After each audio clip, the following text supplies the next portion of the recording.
Last one. Last one, best one. Okay. So this is old Mute talking from our daily meeting. Seo Young, we've got a serious problem, I said immediately after appearing on her living room computer screen. Has the situation with the council gotten worse? Yeah, obviously, I said, if she couldn't tell. The very first meeting of the council after the election, and suddenly Chief Counsel Ryu has dropped any pretense of civility. He rammed through a budget change that will cut security's budget in half to give to the electoral monitors instead. Immediately. This is the first meeting. Wait, you can't be serious, she said, shocked. That's impossible. We're already short-staffed as it is. We can't afford that. Well, yeah. And it turns out the security veto isn't much good when one man has the power to both propose legislation and also override the veto. At that moment, I felt overwhelmed by ire. I could barely even get in anything. Okay, they talked over me. The Council of Mugangwa literally fucking talked over me. The Council of Security the whole time. And that's when Mute was completely powerless. Damn. Of all the audacious... She said, looking as angry as to hear what I was about to say it. Hear that I was to say it. I can't believe they'd do that to you. To you! There's another thing here that isn't right, though, I started. What could be worse than showing you that kind of disrespect, she asked. Well, it was Ryu himself who proposed the legislation, I said, without even the slightest bit of argument from anyone but me. I don't understand, she said. I felt disappointed. She should have been able to catch what was weird about that immediately.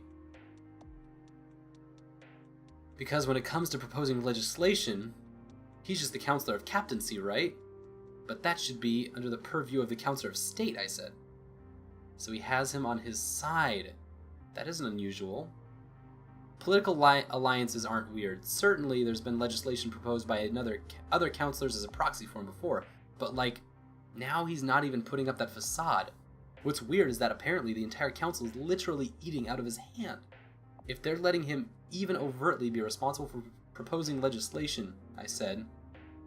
Really? I had assumed that he'd been responsible for proposing legislation before, she said, still looking confused. Okay, sure. The Unity Act.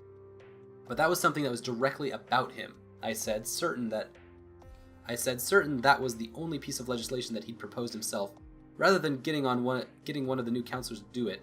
I ran a check through every single set of minutes of the new council just to be sure. Certain enough, every act and amendment had been proposed by someone else. Really? Are you sure? When she said that, I did another check of the data just to be sure. Again, nothing proposed by him directly. I'm sure, I just checked.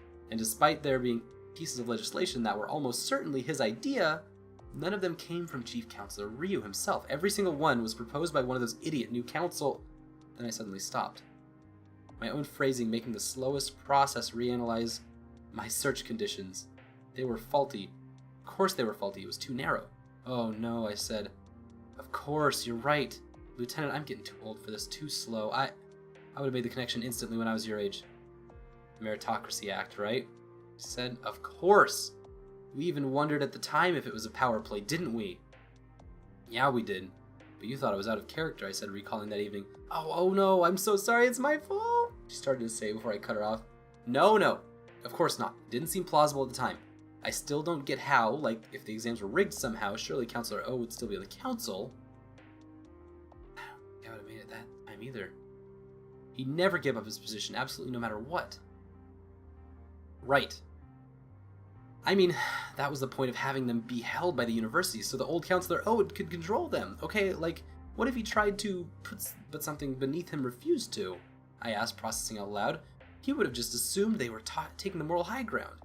Oh, and of course he wouldn't have said anything, he was a stupid man. But hardly stupid enough to raise an indignation about failing to fix exams. It doesn't matter, though. It's just a theory. It's not like we can act on that. We can't prove anything, I said. Well, maybe. Maybe what? Pardon me. Never mind. I'm sorry, ma'am. I was about to suggest something you wouldn't like. Lieutenant, tell me. That's an order. Let's at least hear it.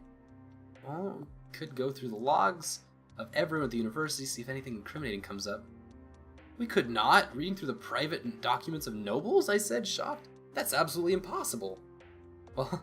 Actually, you do have the root password, she said. She was clearly ashamed by the suggestion, but still going through with it. You guys are right. She was right, though. It's illegal. That's far. That's a line too far, Miss Heo, I said sternly. I know, but what else can we do? We already know for sure that Ryu doesn't care about the law. Is there anything I could have done differently? I know. What else can you do? Ryu doesn't care about the law. After a day where it had become clear that my political power had been reduced to nothing, it was hard to argue that. I recalled the last time something this drastic happened, and that was definitely not resolved through legal means. It still made me deeply uncomfortable. Okay, you're right. We'll at least look through them, I said. If we find anything incriminating Counselor Ryu, well, at least we'll know. I don't know what we'll do from there, but at least we'll know. Very well.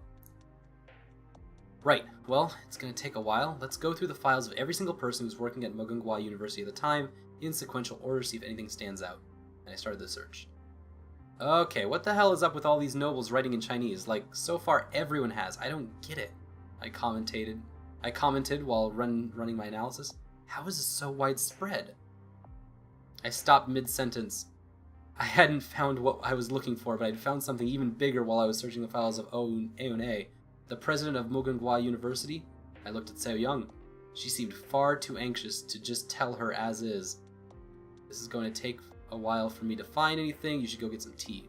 If you say so, she said. She started to call out Miss Lim, but I stopped her, telling her she could make it herself. She didn't understand why, but she got up and went to do it. A couple minutes, she returned. Anything yet? Pour the tea first, I told firmly. All right, ma'am. Oh my god. Now sit down and drink it, I said. She did. She seemed baffled, but a little bit calmer. Did you find anything yet? I don't have conclusive proof, but yes. As far as I can tell, for the past 6 years, Mugunghwa University President Aone has been having an illicit relationship with Chief Counselor Ryu, I said. But I found something even more important. What could that be? Okay, before I say this, I just want you to know I'm going to do whatever it takes to get through this, okay? I promise I'm going to stop at nothing to destroy this man and his awful political movement. Once and for all, do you understand? I said to her. We'll put this all right, okay? She stared at me, and as I expected, she started to get anxious again. What did you find, ma'am? Did you... She asked, her voice unsteady, almost certainly suspecting what I was going to say. So Young, I know who killed your husband. What am I supposed to make of the woman that Mute trusted the most?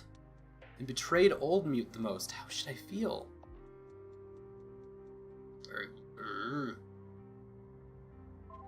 And that was the catalyst for everything.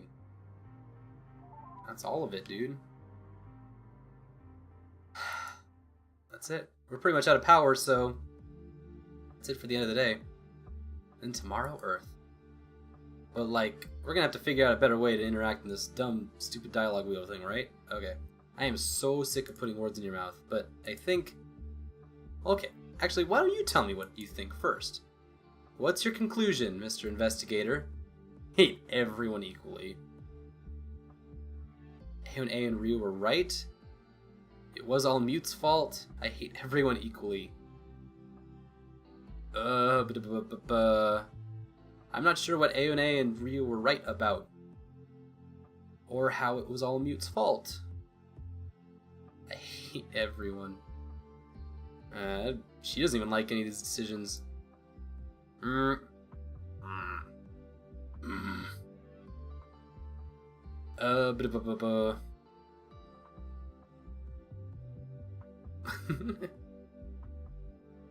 feel like these are kind of equivalent in some way. I don't agree, but I think that's fair. All comes back to hate, doesn't it?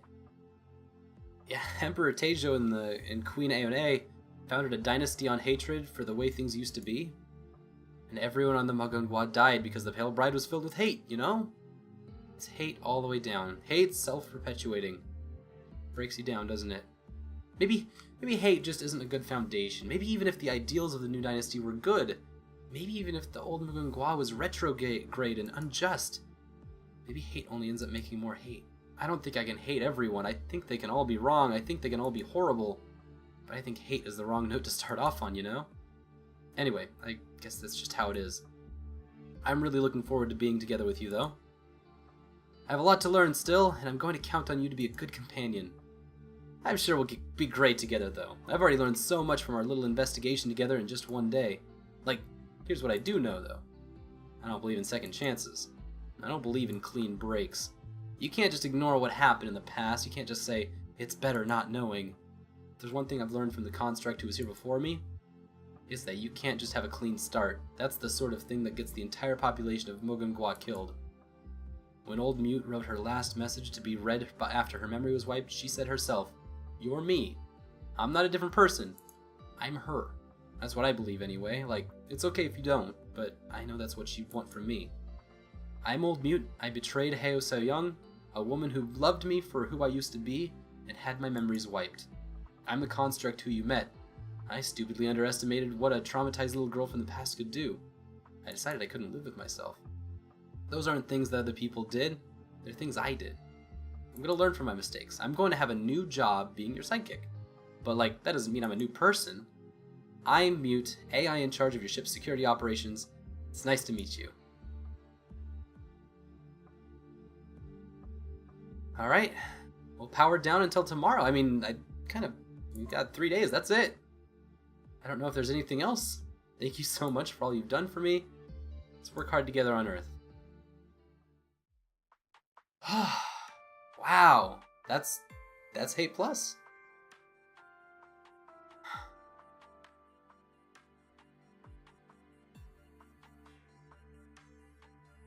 That's just been a wild ride. Goodbye. Just a tool. And I think there's some music. There we go. Isaac Shinkler.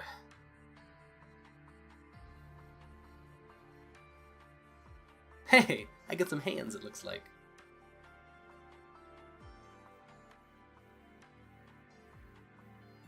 Wow. Get a little bit more. Flip through the credits.